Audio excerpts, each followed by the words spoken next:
All right, so for this lesson, I'm going to show you guys how to make one-point perspective. We're going to use our names, and we are going to draw them looking like there's space. When a picture is flat, of course, it can't really have space, but you are creating the illusion of space by how you draw something. And in our case, when we use one-point perspective.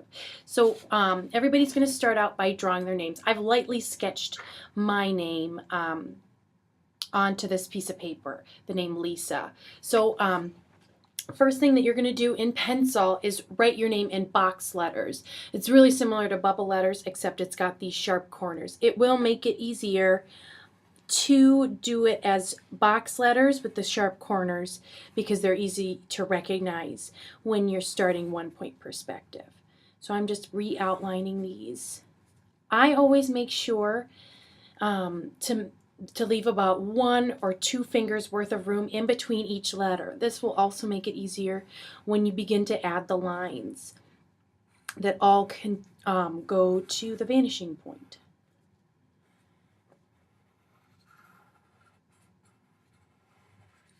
So try to draw lightly. I'm drawing a little darker so you can see a little bit better.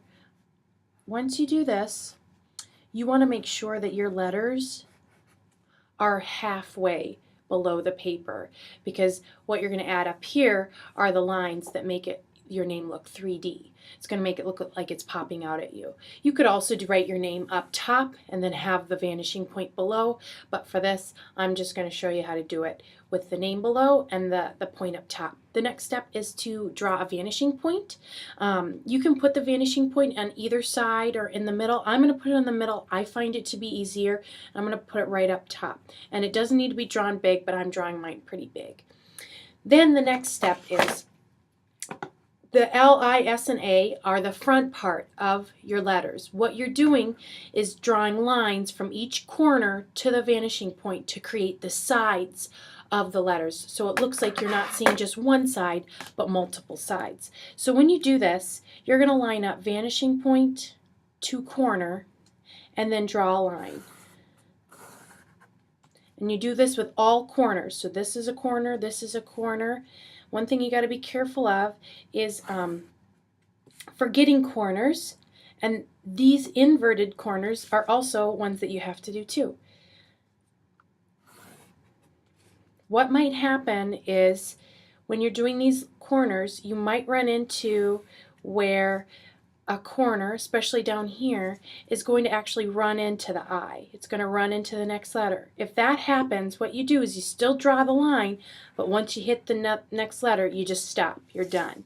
So it stops a little short, and right now it looks weird, but once we finish the I, the S, and the A, it's going to start to look normal. Now, I did skip a corner. The reason why is because when you line up the ruler and that corner, you'll notice you're going to cross right over the L right away. And we don't want that. We don't want our letter to look see-through. So we want to make sure that we keep that L. Nothing should ever go through the L or whatever letter you're drawing. So that's the L. And then you'll do the same thing with, I'll do the same thing with the next letter, making sure I'm getting all corners. So down the corners down below on the bottom part of the I make sure if it runs into the letter, I don't do it. If it hits the I anytime, then I'm just done. Okay, now S's and letters that have curves, they are a little bit more difficult because you have to watch where the curve is. That's kind of going to be, you're going to find the part where the ruler touches the curve for the first time. So we have a curve here and we have a curve here. So what we're going to do is line up the ruler when the S, that curve touches the ruler for the first time, and that's where we're going to draw the line. Kind of meets up with it. And then over here too, this little part is where the corner is, and it's almost a curve too. You can do this corner right down here on the bottom part of the S. Just stop. And then over here, this is the outside part of the S. We need to finish the S, so we line it up as well. Like that. Okay, and then the A is last. If you have a little some letters, you know, have that inside part to it like the A does. You can check and see if you need to do a little line there. So if I zoom in, I can do it. If I lined it up, I can do just a little line right there. Just a little one that's kind of hidden inside. Make sure that you're always checking that ruler and the corner is lined up.